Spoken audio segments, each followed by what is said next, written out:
আপনারা দেখেছেন রিসোর্টটা অনেক সুন্দর দেখার মতন। আমাদের মতলব উত্তরে অনেক দেখার মতন একটা রিসোর্ট।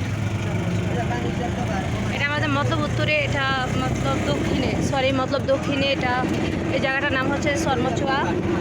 মতলব দক্ষিণে এটা আমাদের,